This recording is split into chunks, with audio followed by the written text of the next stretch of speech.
The year was 1453, and across the known world, whispers of change moved like an invisible tide. In the east, Constantinople had fallen to the Ottoman Turks, an event that many believed marked the end of an age. Yet, out of endings often rise beginnings, and this single moment would quietly ignite a chain of events that carried Europe into what we now call the Renaissance. When the walls of Constantinople crumbled, the last remnants of the Byzantine Empire scattered.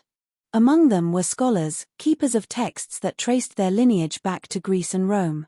They carried parchment and ink, knowledge and memory, fragments of philosophy, mathematics, medicine, and astronomy. Many of these scholars found refuge in Italy, particularly Florence and Venice, where curious minds were already hungry for something more than the rigid traditions of the medieval world.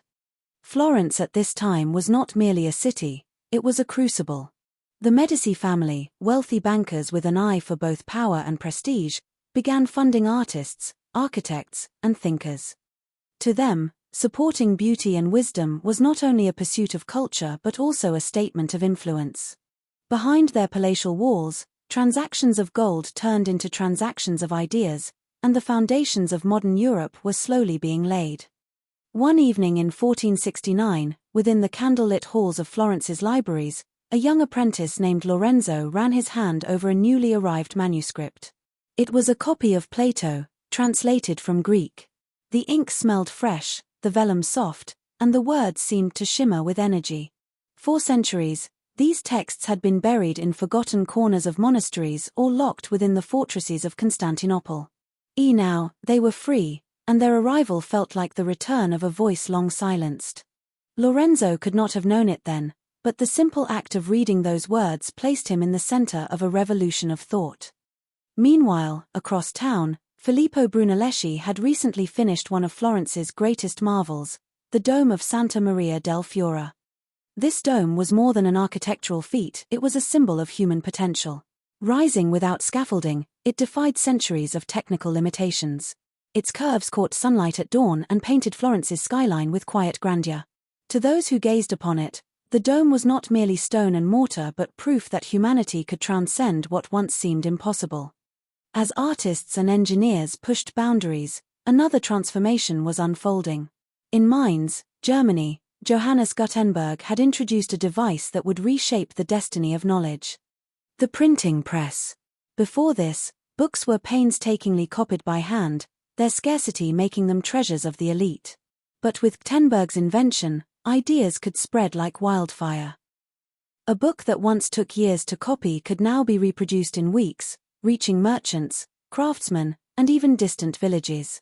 By the turn of the 16th century, the world was in motion. Christopher Columbus crossed the Atlantic, thinking he had found the edges of Asia. Vasco da Gama sailed around the Cape of Good Hope, opening sea routes to India. These voyages expanded not only maps but also minds. Spices, silks, and strange tales returned to Europe, mingling with its hunger for novelty and reshaping its understanding of the globe. Amid this momentum stood figures like Leonardo da Vinci. To call him a painter is to diminish him. He was, instead, a mirror of the Renaissance itself. He dissected corpses in search of the mechanics of life, sketched machines that would not exist for centuries, and painted faces that seemed to breathe through the canvas. In his notebooks, filled with backward handwriting and restless sketches, lay the essence of the age, curiosity, unbound and fearless.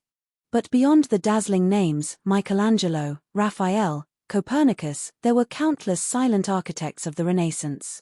The scribes who copied texts by candlelight, the merchants who financed journeys across seas, the apprentices who mixed pigments for their masters.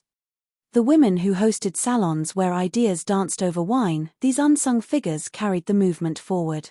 History often remembers its giants, but the truth is that every giant stands upon the shoulders of many.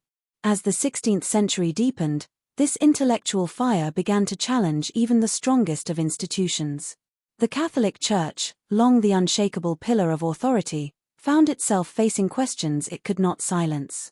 When Martin Luther nailed his theses to a church door in Wittenberg, the act was more than religious dissent, it was the culmination of an age that had learned to think, question, and demand answers. The echoes of the Renaissance had rippled outward, transforming not only art and science but also faith and politics. Tonight, as you rest, consider the quiet thread that connects you to this past. Each book on your shelf, each page you scroll, each idea you share is part of a chain that began centuries ago.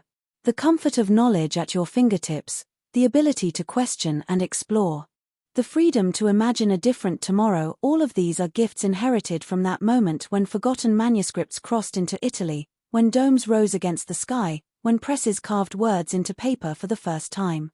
The Renaissance was not born in a day, nor in the brilliance of one mind. It was born in the patience of many builders, dreamers, readers, and wanderers. And as the world turns tonight, perhaps the quiet revolution of our own time is already unfolding, carried not by kings or conquerors, but by ordinary souls who dare to seek, to learn, and to imagine. For history is never still. It breathes with us, moves with us, and whispers to us in the silence before sleep.